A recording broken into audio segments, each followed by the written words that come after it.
Hello friends, welcome to Jenny cooks. Friends, இன்றைக்கி உருளைக்கிழங்கு பட்டாணி மசாலா கல்யாண வீட்டில் வைக்கிற டேஸ்ட்டில் நான் செஞ்சுருக்கேன். எல்லாருமே ட்ரை பண்ணி பாருங்கள். இது ரசம் சாதம், சாம்பார் சாதம் எல்லாத்துக்குமே தொட்டுக்க சூப்பராக இருக்கும்.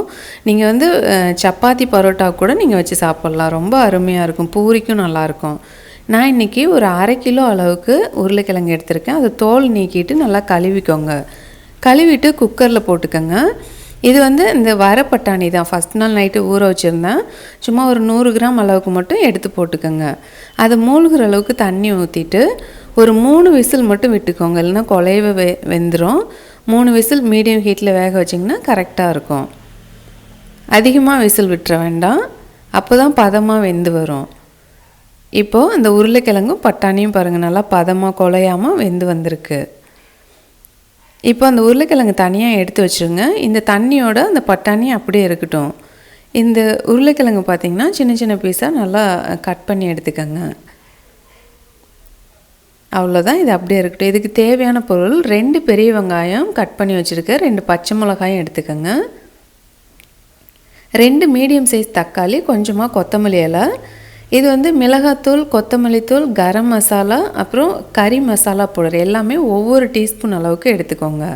நீங்கள் கறி மசாலா பவுடருக்கு பதிலாக நீங்கள் வேறு சிக்கன் மசாலா அல்லது மட்டன் மசாலா கூட ஆட் பண்ணிக்கலாம். கண்டிப்பாக இஞ்சி பூண்டு தட்டி தான் சேர்க்கணும். இப்போது ஒரு பாத்திரத்தில் கொஞ்சம் ஆயில் சூடு பண்ணிக்கோங்க. ஒரு 50 ml சூடு பண்ணியிருக்கேன். ஆயில் சூடானோடனே கடுகு, உளுத்தம்பருப்பு, கடலைப்பருப்பு எல்லாம் போட்டுக்கோங்க. கடுகு பொரிஞ்சதுக்கப்புறம் அந்த பருப்புலாம் போடுங்க. இப்போது ஒரு 1/2 டீஸ்பூன் சோம்பு சேர்த்துக்கோங்க. இது நல்லா வாசனையாக இருக்கும். சீரகம் கண்டிப்பாக சேர்க்கணும், 1/2 டீஸ்பூன் அளவுக்கு. அப்புறமா நம்ம கட் பண்ணி வச்சுருக்கிற நீலவாக்கில் அரிஞ்ச 2 பெரிய வெங்காயம் சேர்த்துக்கோங்க. சேர்த்துட்டு நல்லா வதங்கணும். இதே மெத்தடில் செஞ்சு பாருங்கள். இந்த உருளைக்கிழங்கு மசாலா கல்யாண வீட்டில் என்னங்க அவ்வளோ சூப்பராக என்னோடய ஸ்டைலும் சேர்த்து நான் செஞ்சுருக்கேன். ரொம்ப அருமையாக இருக்கும். இஞ்சி பூண்டு மட்டும் பேஸ்ட்டாக சேர்க்கக்கூடாது, இந்த மாதிரி தட்டி சேர்க்கணும். ஒரு 5 பல் பூண்டு, ஒரு நல்லா பெரிய துண்டு இஞ்சி நல்லா நசுக்கிட்டு இந்த மாதிரி சேர்த்துக்கோங்க. இதை சேர்த்து நல்லா வதக்கும்போது தான் வாசனையாக இருக்கும். ஆனால் அந்த பேஸ்ட்டு போட்டு வதக்கும்போது அது ஒரு மாதிரி டிஃப்ரெண்ட்டான இது இருக்கும். ஆனால் இப்படி போடுங்க, தட்டி போடுங்க. வெங்காயத்து கூடயே சேர்த்துட்டு நல்லா வதக்கலாம். வெங்காயம் இந்த அளவுக்கு வதங்கினோன்னு 2 பச்சை மிளகா சேர்த்துருக்குறேன். 2 தக்காளி மீடியம் சைஸில் 2 தக்காளி சேர்த்துக்கோங்க. சேர்த்துட்டு இந்த தக்காளி வதங்குறதுக்காக கொஞ்சமாக கல்லுப்பு சேர்த்துருக்குறேன். லைட்டாக கிளறி கொடுத்துட்டு ஒரு மூடி போட்டு ஒரு 2 நிமிஷம் அல்லது 1.5 நிமிஷம் விட்டிங்கன்னா தக்காளி நல்லா வெந்து சாஃப்டாக வதங்கி வரும். அடி பிடிக்கிற மாதிரி இருந்ததுன்னா அந்த பிளேட்டை அப்பப்போ ஓப்பன் பண்ணி இந்த மாதிரி கிளறி கொடுத்துக்கோங்க. நல்லா தக்காளி வதங்கிருச்சு. இப்போ கூடவே 1/2 டீஸ்பூன் பெப்பர் தூள், கொஞ்சமாக மஞ்சத்தூள் போட்டிருக்கேன். கண்டிப்பாக நான் பெப்பர் தூள் சேர்ப்பேன். உங்களுக்கு விருப்பம் இல்லைன்னா நீங்கள் சேர்க்க தேவையில்லை. இது 2யும் சேர்த்து வதக்கிட்டு நம்ம எடுத்து வச்சுருக்கிற கொத்தமல்லி தூள், மிளகாத்தூள், கறி மசாலா பவுடர், கரம் மசாலா பவுடர் எல்லாமே ஒவ்வொரு டீஸ்பூன் அளவுக்கு எடுத்திருக்கேன். இதெல்லாம் சேர்த்துட்டு ஒரு 2 நிமிஷத்துக்கு நல்லா வதக்கோங்க. கொஞ்சமாக கொத்தமல்லி இலையும் சேர்த்து வதக்கும்போது நல்லா வாசனையாக இருக்கும். அவ்வளோதாங்க, நல்லா வதக்கி எடுத்தாச்சு. இப்போது நம்ம வேக வச்சுருக்கோம்ல அந்த பட்டாணி, அந்த தண்ணியோடவே இது கூட சேர்த்துக்கோங்க. எக்ஸ்ட்ராவாக கொஞ்சம் தண்ணி சேர்த்துட்டு இந்த மசாலாவை நல்லா வேக விடணும். அந்த பட்டாணியோடு சேர்த்தே நல்லா வேகட்டும். ஒரு 2-3 நிமிஷம் வெந்துக்கிட்டோம். உப்பு வந்து கொஞ்சம் பத்தலை, கொஞ்சமாக உப்பு சேர்த்துருக்குறேன்.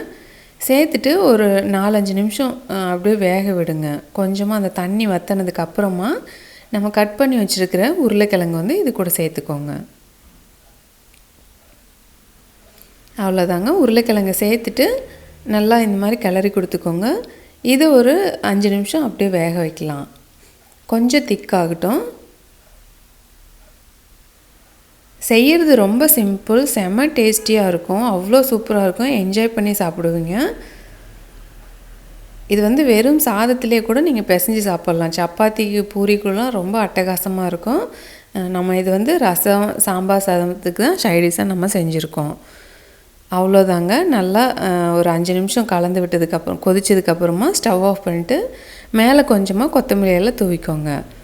சூப்பரான இந்த கல்யாண வீட்டு பட்டாணி உருளைக்கிழங்கு மசாலா தயாராகிடுச்சு. ட்ரை பண்ணி பார்த்துட்டு எப்படி இருக்குன்னு மறக்காமல் உங்கள் ஃபீட்பேக் சொல்லுங்கள். நீங்கள் நம்ம சேனலை சப்ஸ்கிரைப் பண்ணாமல் பார்த்தீங்கன்னா மறக்காமல் சப்ஸ்கிரைப் பண்ணிக்கோங்க.